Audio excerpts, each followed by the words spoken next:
Palikau per naktį tuščią puodą lauke, kaip priklauso. Ir šiandien radau pelių prišikto. Va, reiks plaut. Tai su ta gaida labas rytas visiems. Plaudinu dabar kaip tik vlogą palapiniai iš laptopo keliasi. Šiandien jau diena panašiai diena. Trakai renkasi, kemperiukai renkasi. Visi meta savo kateriukus, valteles žvejot upėtakių. Vieną po kito čia prasidėjo prieš gerą valandą. Kas atvaro prie pat užtvankos, kas varys toliau žemyn upe. Gal čia ant kokių varžybų pataikiau, nes šiaip tai ketvirtadienis. Bet šiaip, čia prie Misurio tai žvejybos kultūra labai didelė. Visi žvejoja, visi turi savo valteles, katerius, trakus, žodžiu, ramputės, privažiavimus, lieptelius savo visi pasidarė ten. Tai kultūra labai stipri žvejybos, bet aišku, kur nebus, kai gali per 5 minutės ištraukti 2-3 upėtakius, kai vieno užtenka vakarieniai, tai kibimas geras, tai logiška, kad ir mėgsta žmonės žvejot. Pagaugtų Lietuvoje upėtakį, jo. O čia kaip mums karasiukai įkirsti. Tai vat, kaip ir viskas kol kas gerai. Manau, šiandien užsikrausiau elektros, tame nebus problemos. Tai pradedu pakuotis.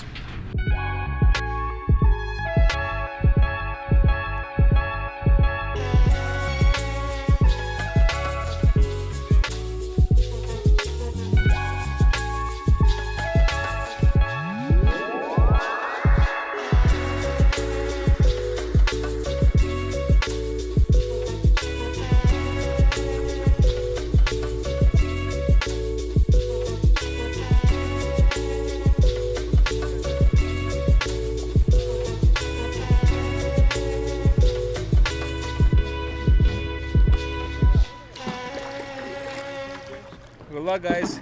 Thanks, you too, man. Have fun. See you in the river.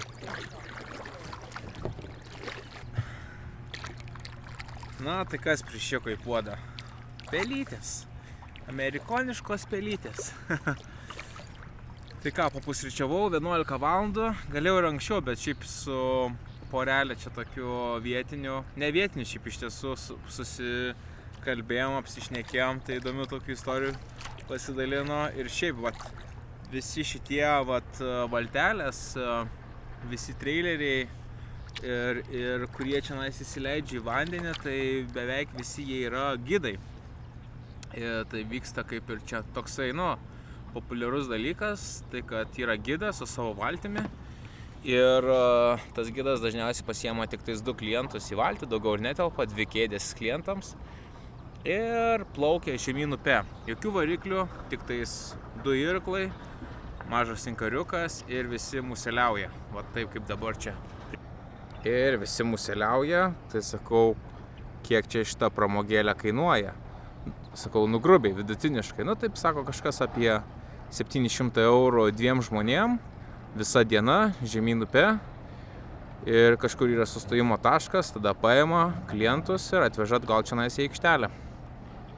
Ir žuvies realiai niekas neima, paleidžia, o taip vidutiniškai per tą dieną kokio 10, 15, 20 upėtakių klientas pagauna su muselė. Tai tokia atrakcija visai fine atrodo. Sorry. Okay.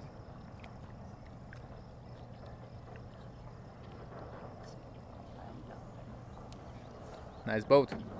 Are you on YouTube? Yeah. So am I. I got my cameras going too. Okay.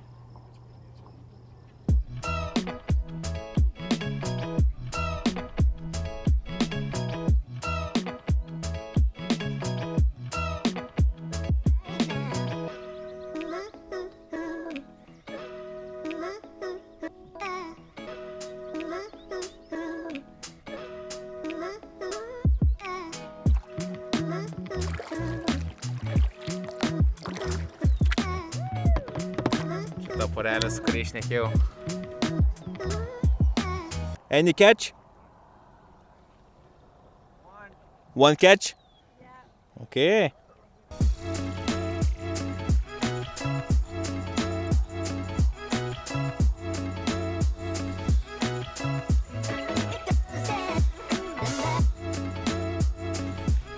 Paskaičiau dabar vlogus iš to mano filėjimo lašišos. Nemažai kas rašė apie parazitus šitos gėliavandenės. Teoriškai kaip ir jo, tie visi kaspinuočiai parazitai gali būti. Bet aš tada nežinau, kaip tą upėtakį valgyti, nes laužai tai čia ne visada pasitaikys. O man skaniausiai yra sašimis žalia su soja. Virti, vat vakar viriau, šiaip skanu, bet aišku, su žalia ir soja tai nepalyginsi skonio. Tai nežinau. Bet nevalgyti irgi gaila. Prasme, aš dabar įmėsiu čia, vat už 5 minučių įsitrauksiu upėtakį. Turbūt, kažkas tokio. Tai aš dabar kaip ir planuoju jais maitintis. Bet įdomu, kokias pasiekmes nuo tų kaspinuočių. Nu, kaspinuotės, tai žinau, kad jo tenais rimčiau parazitai velniai žino. Skrandis nesunaikins turbūt mano. Arba ten, kaip prašė, reikia minusiniai temperatūrai ilgiau palaikyti. Arba virti, kepti. Nu, aišku, jeigu vat laužas, malkos gerai, folijos net nereikia. Iš tiesų išdarinėjai visą žuvį ir tai gali ant žarijų uždėti ir paskui apversti ir iškepsinai tikrai. Tai vat toksai metodas galimas kepimo be folijos. Virti jau bandžiau, viskas gerai su virimu. Su užšaldymu ir tada sašimio darimusi, tokio varianto tai neišeis. Galiu tik pagauti, nuleisti kraują, pasidaryti sašimį ir valgyti.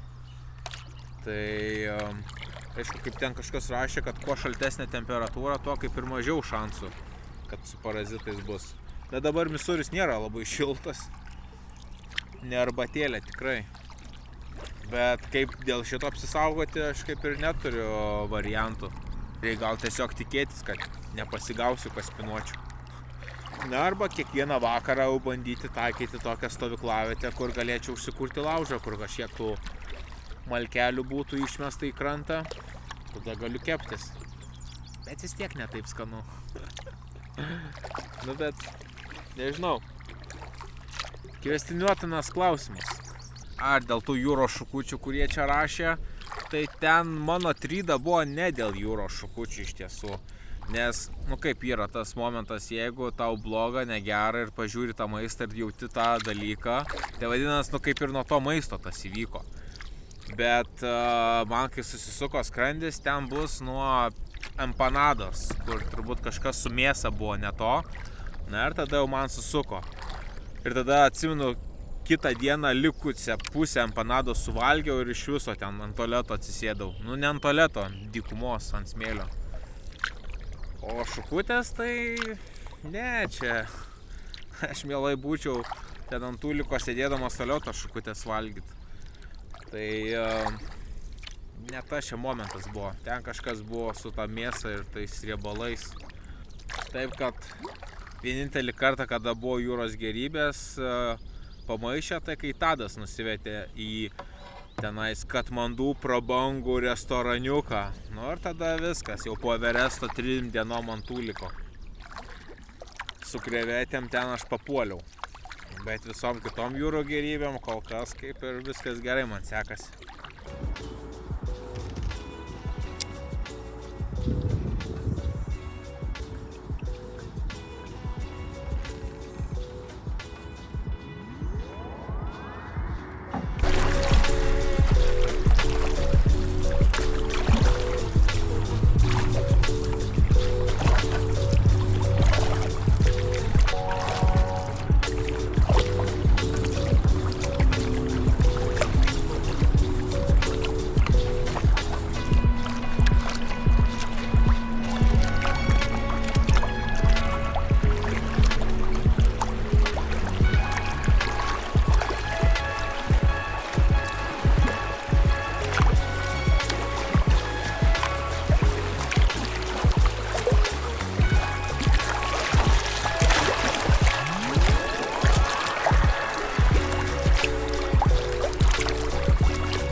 biški sraunesnė Misūrio dalis, bet jau atsilikau nuo visų žvejų.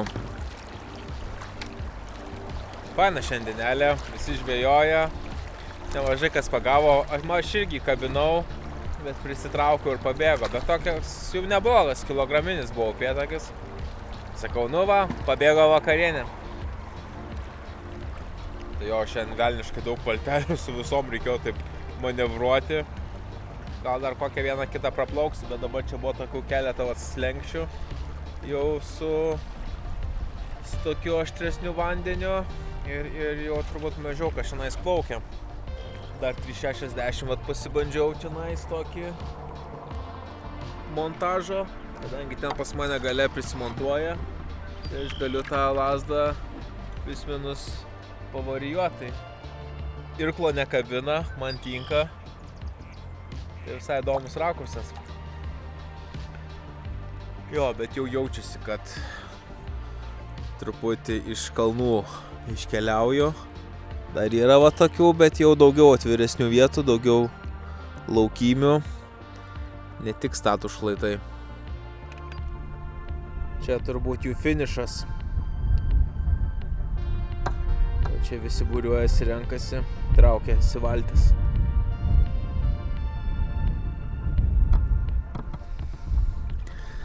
Na, o mano finišas dar tolokai. Užstrigau upiai.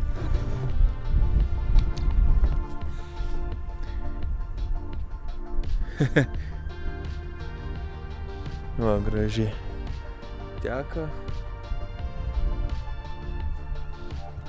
Nu gerai, reikia biškį išsistumt.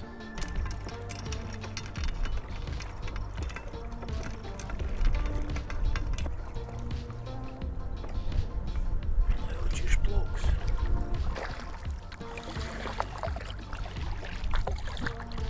Jo, bet atrodo upė pasikeitė tokia. Biški gal labiau lietuviška tapo. Jau krantai tokie žmoniškesni, ne tai, kad kaip iš fantastikos pasaulio ten kanjonai ir panašiai. Gal dušą? Su trašom biški nusimaudyti. Šampuniuko tai turiu.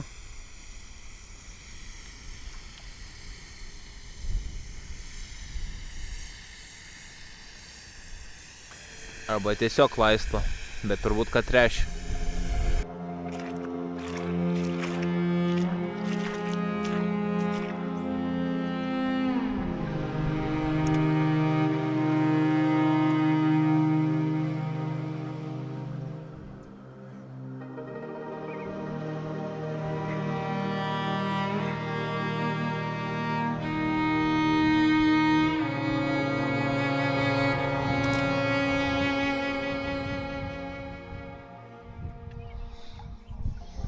Nu, galvoju, prieš vakarą kažką pasigausiu, bet nieko. Čia toks intakėlis nedidelis į Misūrį įteka, tai tokia gera zona. Ir matys čia, kai vienas upėtakis rimtas prašoko, bet šnipštas. Šiandien nelemta. Čia va, sustojau. Gražus laukas. Tai pagalvoju, visai faina vietelė. Ir dar saulės yra, tai dar išnaudoju saulės panelėm krautis powerbankus. Nu va, mano zona.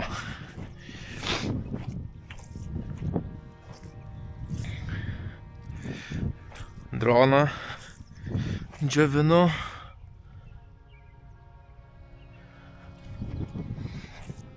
Rūbus džiovinu. Biškį bangelių gavau. Ir panelė. Dar krauna. Va, šiandien nuo 0 iki 84 pakrovė. Geras.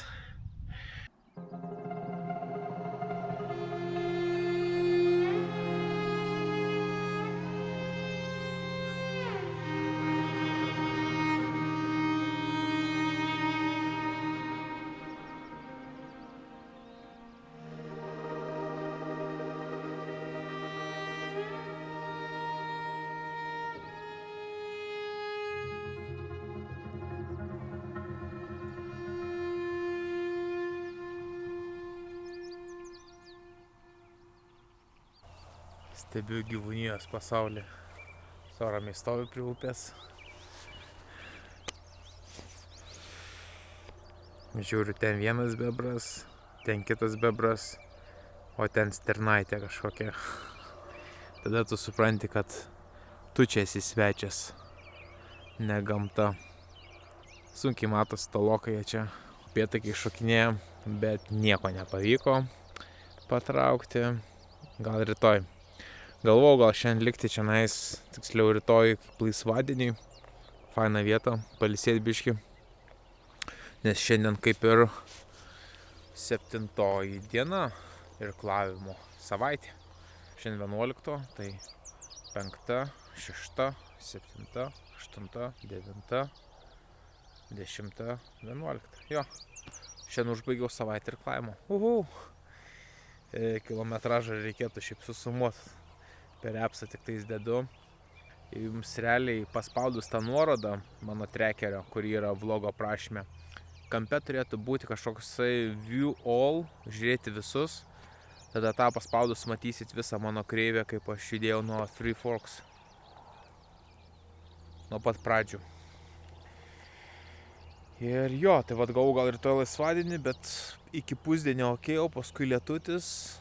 Tai galvojau, ką aš per tą lietų sėdėsiu. Man lietus ir laisvadienis nėra geras variantas. Man reikia saulėtos dienos laisvadienio. Tada galėčiau užsikrauti baterijas. Tai bent produktyvus laisvadienis būtų. Tai pasuosiu. Rytoj toliau irkluoju. Šiandien 42 ar 43 km surinkau. Tai visai neblogai.